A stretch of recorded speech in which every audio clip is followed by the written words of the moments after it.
আজকে আমরা দেখব হিউম্যান হার্টের পার্ট 2।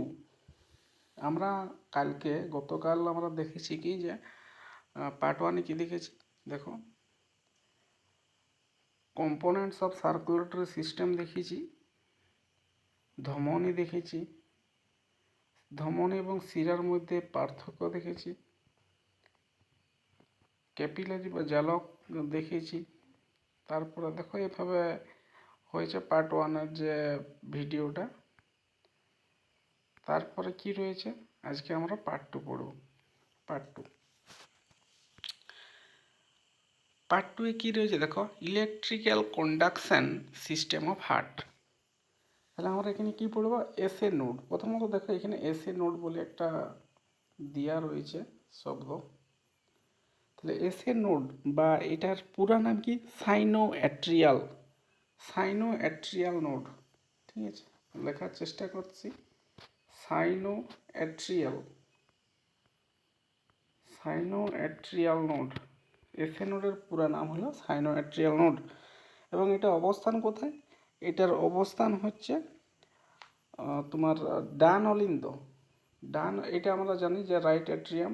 ঠিক আছে, এখানে লেখা আছে দেখো, রাইট অ্যাট্রিয়াম এবং ঊর্ধ্ব মহাশিরার একদম সংযোগকারী স্থানে তোমার এসএ নোডটা অবস্থান করে। তাহলে আমাদের পুরা নাম জানলাম এসএ নোডের কি, ওটা সাইনোঅ্যাট্রিয়াল নোড। এবং আমাদের অবস্থান জানলাম যে ডান অলিন্দ এবং ঊর্ধ্ব মহাশিরার মাঝামাঝি জায়গায় এটা অবস্থান করে। নেক্সট দেখো এসএ নোডের কাজ কি। এসএ নোডের কাজ হচ্ছে হৃৎপিণ্ডে ছন্দের উৎপত্তি করে এবং সমস্ত অলিন্দে দ্রুত স্পন্দন ছড়িয়ে পড়ে। তাহলে আমাদের অলিন্দে দেখো এটা হচ্ছে তোমার ডান অলিন্দ, এটা বাম অলিন্দ। ঠিক আছে, কি করে যে ছন্দ তৈরি করে এবং ছন্দ তাড়াতাড়ি অলিন্দে ছড়ায় দেয়। ঠিক আছে, এটা হচ্ছে এসএ নোডের কাজ। এবং এরপর দেখো এভি নোড। ঠিক আছে, এসএ নোডটা কী করে, এসএ নোডকে পেসমেকার বলা হয় এবং এটা 70 থেকে 80 বার মিনিটে স্পন্দন করে। তাহলে মিনিটে কত করে, 70 থেকে 80 বার স্পন্দন করে এই এসএ নোড। এসএ নোডের পুরো নাম আমরা বললাম কি, সাইনোঅ্যাট্রিয়াল নোড। এরপর দেখো এভি নোড ঠিক কোন জায়গায় অবস্থান করছে দেখো, আমাদের এইখানে রয়েছে কি ত্রিপত্র কপাটিকা। ঠিক আছে, ত্রিপত্র কপাটিকা এবং ডান অলিন্দ। ঠিক ডান অলিন্দে অবস্থিত এবং ত্রিপত্র কপাটিকার পেছন দিকে অবস্থিত হয় এভি নোড। তাহলে আমরা অবস্থান সম্পর্কে জানলাম। এভি নোডের পুরো নাম হচ্ছে অ্যাট্রিও ভেন্ট্রিকুলার নোড। তাহলে আমরা লেখার চেষ্টা করছি, অ্যাট্রিও ভেন্ট্রিকুলার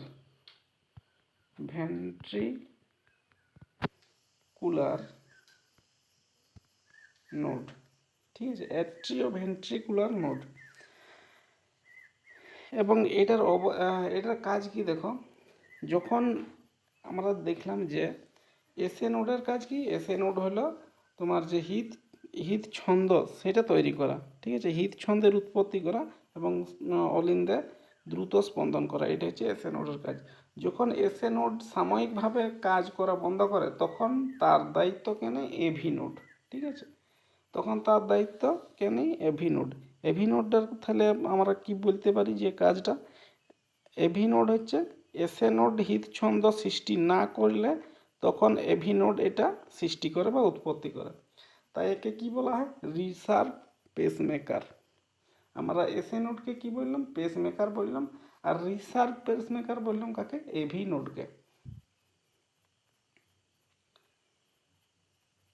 নেক্সট দেখো আমাদের এইখান থেকে দেখো যে এইখানে হৃদস্পন্দনের যে যান্ত্রিক গতি বা রিদিম অফ ইলেকট্রিসিটি এটা তৈরি হচ্ছে।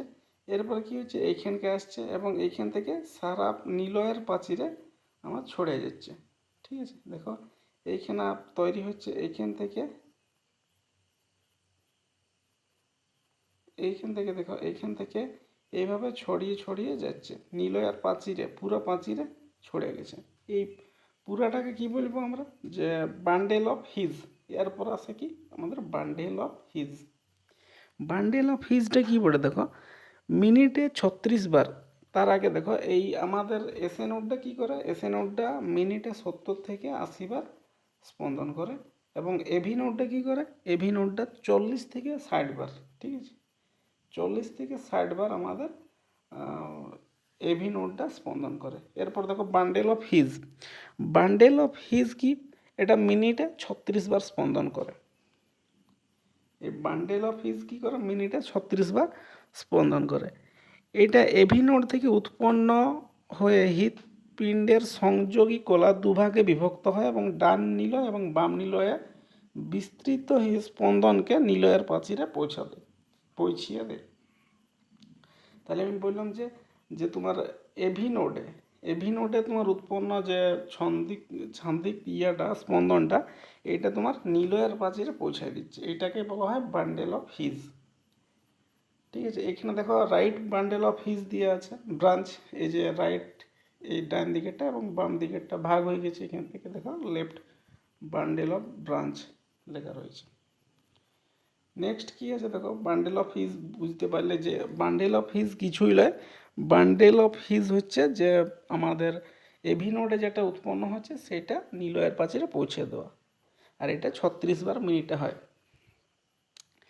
নেক্সট দেখো পার্কিনজি ফাইবার্স বলে একটা কথা রয়েছে এইখানে।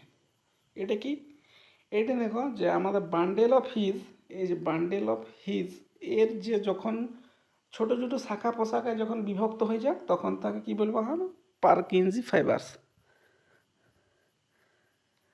বান্ডেল অফ হিজ তাহলে পুরাটা বললে কেমন হবে, যে বান্ডেল অফ হিজের শেষ প্রান্তে সূক্ষ্ম সূক্ষ্ম তন্তুতে রূপান্তরিত হয়ে নিলয়ের ক্যাপিলারি পেশিতে বিন্যস্ত হওয়াকে আমরা কি বলবো, যে পার্কিনজি ফাইবার্স। এটা 30 থেকে 35 বার কম্পন হয়। আমরা তাহলে এসএ নোড দেখলাম 70 বার হয়, 70 থেকে 80, এটা 40 থেকে 60। ঠিক আছে, এটা 70 থেকে 80, 40 থেকে 60, এটা হচ্ছে 36 বার বান্ডেল অফ হিজ। আর এই পার্কিনজি ফাইবার্স হচ্ছে কত, 30 থেকে 35 বার, আস্তে আস্তে কমে কমে যাচ্ছে। ঠিক আছে, তাহলে আমাদের পুরা ব্যাপারটা দেখলে কি হবে, দেখো এসএ নোড থেকে কি হলো, এভি নোড এলো, এভি নোড থেকে বান্ডেল অফ হিজ তৈরি হলো, এবং বান্ডেল অফ হিজ থেকে কি হলো, পার্কিনজি ফাইবার্স তৈরি হলো। ঠিক আছে, এইখানে তোমরা পুরো প্রসেসটা তোমরা দেখো, দেখতে পাচ্ছ। তারপরে দেখো পরের স্লাইডে কি আছে, পেসমেকার। যখন এসএ নোড কাজ করা বন্ধ করে দেয় তখন আমাদের কৃত্রিম পেসমেকার বসাতে হয়। দেখো এখান থেকে পেসমেকারের যে আমাদের যে ইয়াটা আছে তারগুলো, সেইটা এভাবে ঢুকেছে এখানে এবং এইখানে ঢুকেছে। ঠিক আছে, একটা নীল এবং একটা অলিন্দে যুক্ত আছে। এরপর দেখো হৃৎপিণ্ডের ছান্দিক গতি বা রিদমিসিটি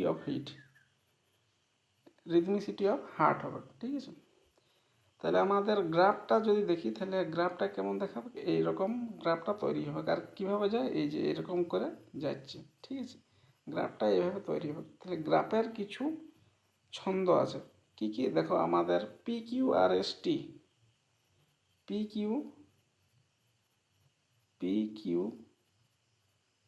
আর এস টি, এটা হচ্ছে হৃদস্পন্দনের যে আমাদের গ্রাফটা, সেই গ্রাফটার দেখো আমাদের পরের পরের দেখো এখানে দেওয়া রয়েছে, দেখো পি ওয়েবস দেওয়া আছে, P Q R S ECG ট্রেকিংটা দেখো, পি কিউ আর এস এবং টি।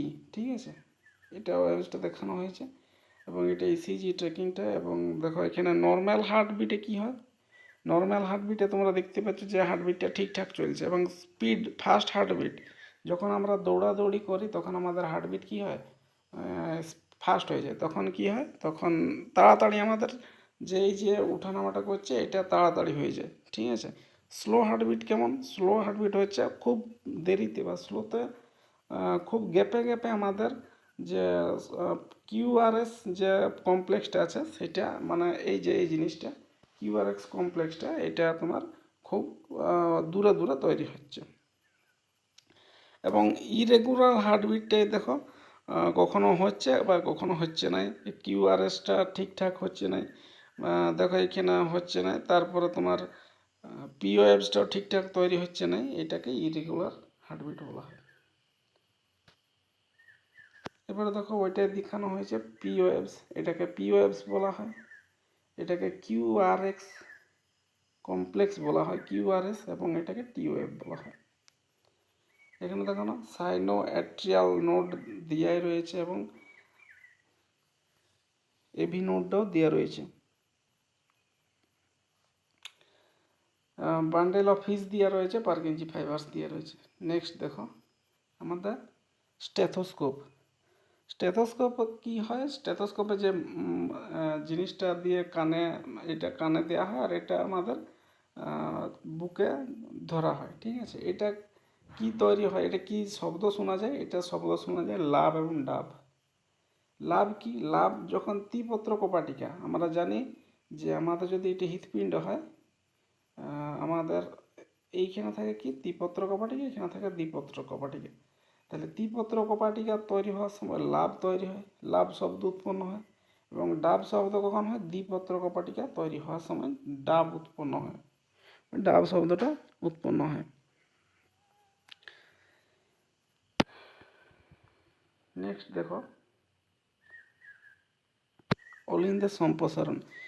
এই প্রসঙ্গে মনে রাখতে হবে যে আমাদের হৃৎপিণ্ডের সংকোচনকে আমরা কি বলি, সিস্টোল বলি, এবং হৃৎপিণ্ডের প্রসারণকে কি বলা হয়, হৃৎপিণ্ডের সংকোচনকে সিস্টোল এবং প্রসারণকে কি বলা হয়, ডায়াস্টোল বলা হয়। আবার হৃৎপিণ্ড আমাদের সুস্থ ব্যক্তির ক্ষেত্রে হৃৎপিণ্ডের হৃদস্পন্দনের হার কত, 72 বার মিনিটে।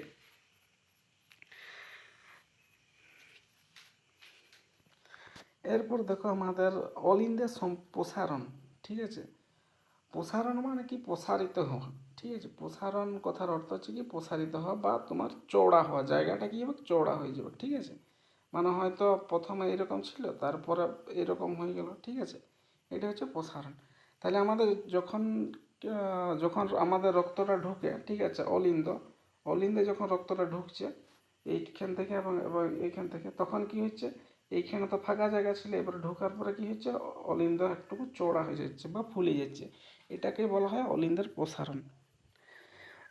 ভালোভাবে বললে কি হবে যে ঊর্ধ্ব মহাশিরা, এই দেখো এটা হচ্ছে ঊর্ধ্ব মহাশিরা, এবং ঊর্ধ্ব মহাশিরা এবং নিম্ন মহাশিরা দিয়ে যখন অক্সিজেন, ডিঅক্সিজেনযুক্ত ব্লাড আমাদের ডান অলিন্দে ঢুকে, ডিঅক্সিজেন মানে কি কার্বন ডাইঅক্সাইড যুক্ত ব্লাড, ঠিক আছে। কার্বন ডাইঅক্সাইড যুক্ত ব্লাড যখন আমাদের ডান অলিন্দে প্রবেশ করে, তখন এটাকে তোমার অলিন্দে প্রসারণ বলা হয়। একইভাবে তোমার বাম অলিন্দ কি হচ্ছে, অক্সিজেনযুক্ত ব্লাড তোমার যখন ঢুকছে তখন তাকে বাম অলিন্দের প্রসারণ বলছে।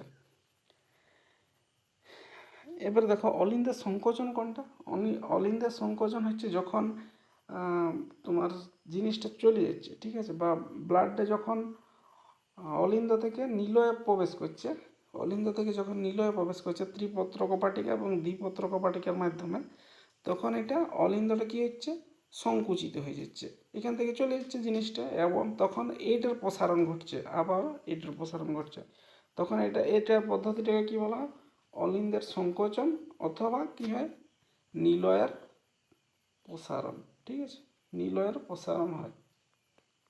তাহলে অলিন্দের সংকোচন হলে নিলয়ের প্রসারণ হবে। নেক্সট দেখো এবং এরপরে দেখো নিলয়ের সংকোচন রয়েছে। নিলয়ের সংকোচনটা কি, নিলয় যখন রক্তটা বার করে দেয় তখন নিলয়ের সংকোচন হয়। তাহলে নিলয় কখন বার করে দেয়, নিলয় তোমার যখন দেখো ডান নিলয় কী করে, এইটার মাধ্যমে ফুসফুসে প্রেরণ করে, ঠিক আছে, ফুসফুসে প্রেরণ করে, তখন এটাকে কি বলা হয়, ডান নিলয়ের সংকোচন বলা হয়, এবং সংকুচিত হয়ে যাচ্ছে, বেরিয়ে যাচ্ছে যেহেতু। এবং বাম নিলয় কী করে, বাম নিলয় সারা শরীরে তোমার রক্তটা ছড়িয়ে পড়ে, বাম নিলয়ের মহাধমনের মাধ্যমে সারা শরীরে ছড়িয়ে পড়ে, একে কি বলা হয়, বাম নিলয়ের সংকোচন বলা হয়। তাহলে প্রসারণ কি, প্রসারণ যখন আসে তখন রক্ত যখন আসে তখন আমাদের অলিন্দুগুলো ফুলে যায়, এটাকে প্রসারিত বলা হয় বা প্রসারণ বলা হয়, অলিন্দের প্রসারণ। এবং যখন অলিন্দ থেকে নীল হয়ে চলে যাচ্ছে তখন এটাকে সংকোচন বলা হচ্ছে, সংকুচিত হয়ে যাচ্ছে। এরপরে দেখো ব্লাড সার্কুলেশন ইন ম্যান, ঠিক আছে, এটা কিভাবে হচ্ছে দেখো। প্রথমে দিয়ে আছে কি যে সিস্টেমিক সার্কুলেশন। সিস্টেমিক সার্কুলেশনটা কি দেখো, সিস্টেমিক সার্কুলেশনটা হচ্ছে যে এই হৃৎপিণ্ড থেকে যখন অক্সিজেনযুক্ত রক্ত তোমার ধমনির মাধ্যমে সারা শরীরে পৌঁছায় বা জালকে পৌঁছাচ্ছে, এবং জালক থেকে তোমার বা শরীর থেকে কার্বন ডাইঅক্সাইড যুক্ত রক্ত তোমার হৃৎপিণ্ডে পৌঁছাচ্ছে, এই দুটা প্রসেসকে কি বলা হয়, এই একটা প্রসেস একটা প্রসেস, এই দুটা প্রসেসকে একসাথে কি বলা হয়, সিস্টেমিক সার্কুলেশন, ঠিক আছে, সিস্টেমিক সার্কুলেশন বলা হয়।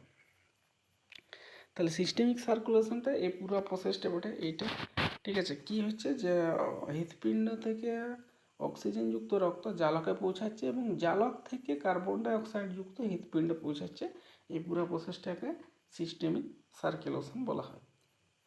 এরপর দেখো পুলমোনারি সার্কুলেশন বা ফুসফুসীয় সার্কুলেশন, ঠিক আছে। এইটা কি, এটা দেখো ফুসফুসের সাথে যুক্ত, তাহলে এই যে এইটাকে বলা হলো কি, এই নিচেরটাকে বলা হচ্ছে সিস্টেমিক সার্কুলেশন, এবং এই যে উপরের প্রসেসটা এইটা হচ্ছে পুলমোনারি সার্কুলেশন।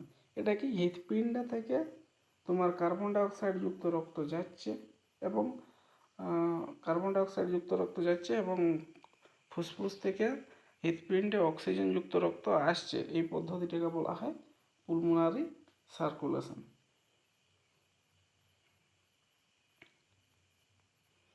তাহলে এইটা CO2 যুক্ত রক্ত যাচ্ছে এটা দিয়ে এবং এবং আসছে এটা দিয়ে O2 যুক্ত রক্ত, এই প্রসেসটাকে বলা হয় পুলমোনারি সার্কুলেশন।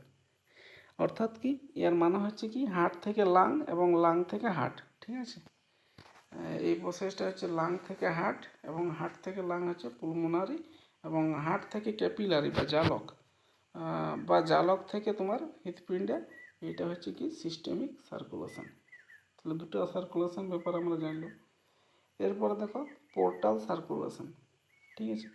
পোর্টাল সার্কুলেশনটা কি বটে, যে সংবহনের মাধ্যমে রক্ত জালক থেকে হৃৎপিণ্ডে ফিরে না এসে অন্য কোনো অঙ্গে যেমন লিভার বা কিডনিতে প্রবেশ করে, এটাকে পোর্টাল সার্কুলেশন বলা হয়। অর্থাৎ কি, জালক থেকে যদি যে সংবহনের মাধ্যমে রক্ত জালক থেকে হৃৎপিণ্ডে ফিরে না এসে কোনো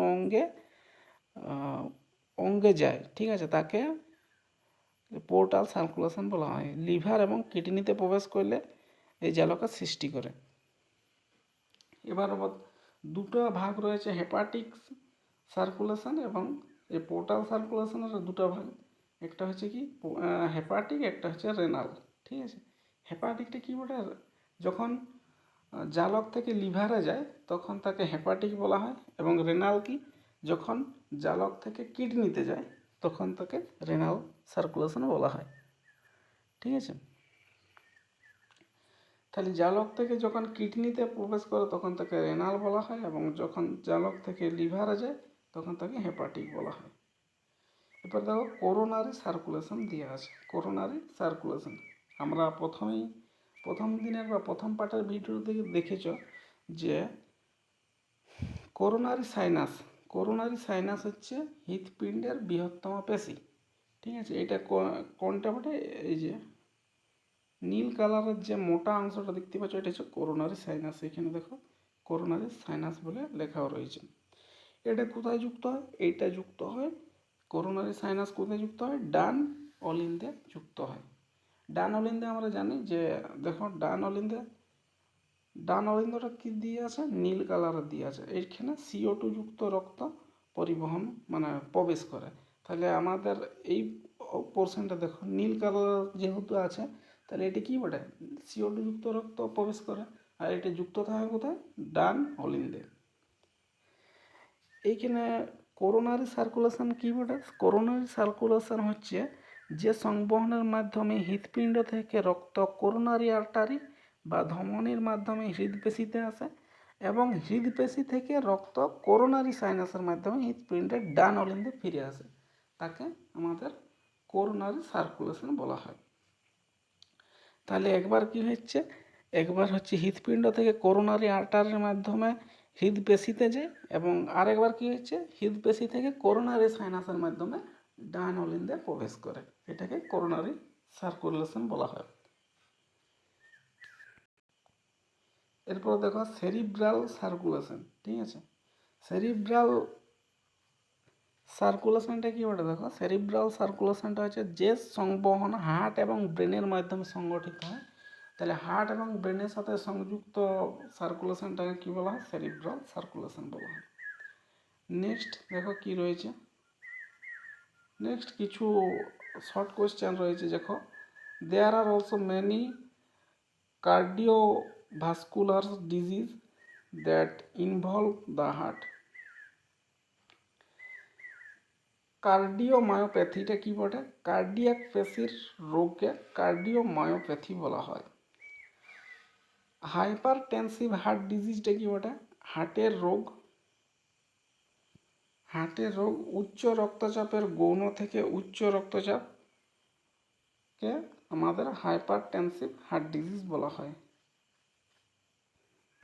হার্ট ফেল বা হৃদযন্ত্রের ব্যর্থতাটা কি বটে, যে একটি ক্লিনিক্যাল সিনড্রোম যা হৃৎপিণ্ডের বিপাকীয় প্রয়োজনীয়তা পূরণের জন্য টিস্যুতে পর্যাপ্ত রক্ত সরবরাহ করতে পারে না, একে হার্ট ফেল বলা হয়।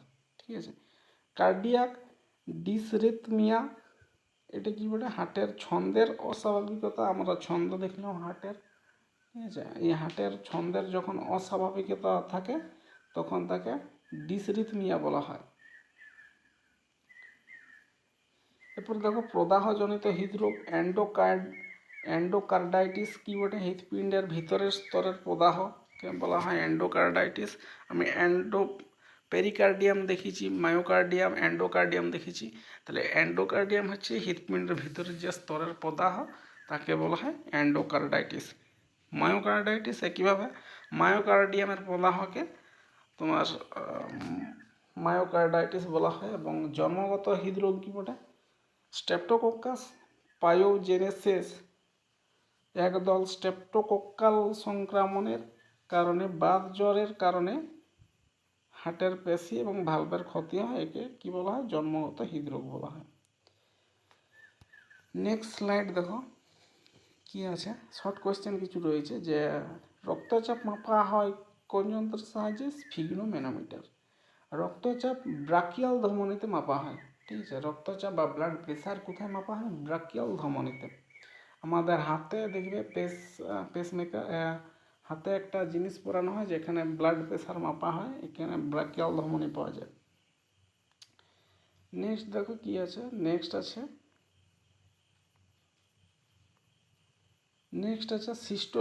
সিস্টোলিক চাপ 120 থেকে 150 mmHg হয়ে থাকে।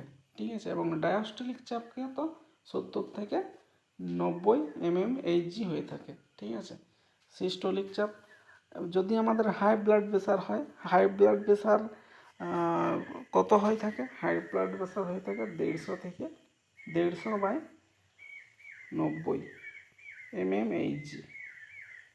mmHg। এটা হচ্ছে হাই ব্লাড প্রেশার। এখানে হাইপার টেনশন হয়ে থাকে। এবং লো ব্লাড প্রেশার কত বটে, 100/60, 100/60, এটা হচ্ছে লো ব্লাড প্রেশার। এই লো ব্লাড প্রেশার mmHg হয়। এবং এখানে কি হয়, হাইপোটেনশন, হাই হলে হাইপার হয়, হাইপার টেনশন, এবং লো হলে কি হয়, হাইপোটেনশন হয়। এরপর দেখো ইসিজি, এই প্রসঙ্গে মনে রাখতে হবে, ইসিজি করার জন্য আমাদের শরীরে 12 রকমের বা 12 প্রকার লিড তোমার যুক্ত করা হয়। ঠিক আছে, এরপরে দেখো পরের প্রশ্ন কি রয়েছে, পরের প্রশ্ন রয়েছে, আমরা তাহলে হাই ব্লাড প্রেশার এবং লো ব্লাড প্রেশার দেখেছি, হাইপার টেনশন, হাইপোটেনশন দেখেছি। এবার দেখো মানব হৃৎপিণ্ডের পর্দাকে কি বলা হয়, পেরিকার্ডিয়াম বলা হয়। অসংখ্য মাইটোকন্ড্রিয়া উপস্থিত থাকার কারণে হৃদপেশি কি হয়, ক্লান্ত হয় না। একজন প্রাপ্তবয়স্ক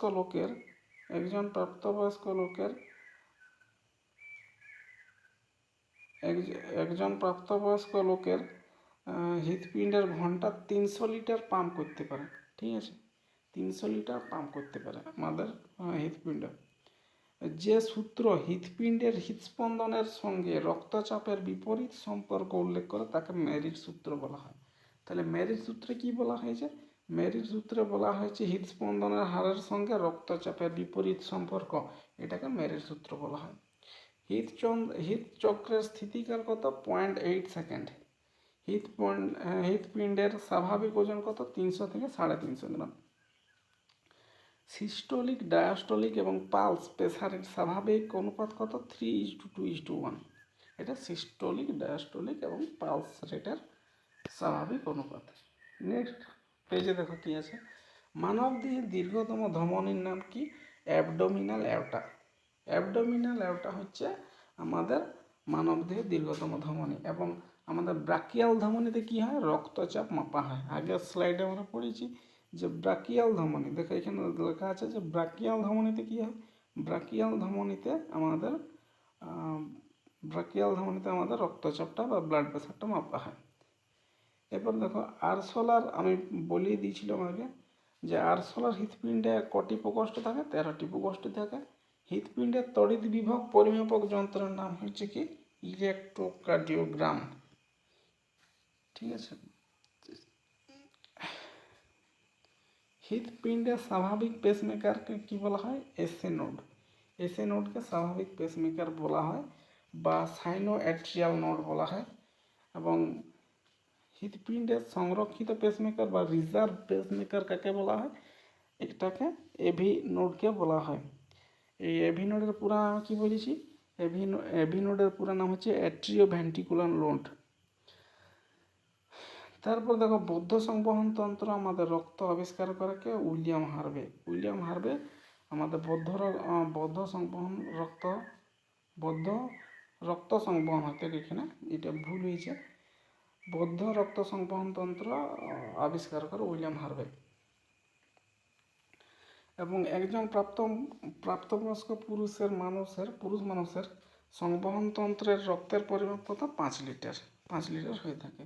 হৃৎপিণ্ডের পেসমেকার বা ছন্দ নিয়ামক বলা হয় হৃৎপিণ্ডের সাইনো এরিকুলার নোড বা এসএ নোডকে। তাহলে এই পর্যন্তই আমাদের হৃৎপিণ্ড ছিল। আরও যদি কিছু ইনফরমেশন থাকে আমি পরের ভিডিও নিয়ে আসার চেষ্টা করব। Thank you.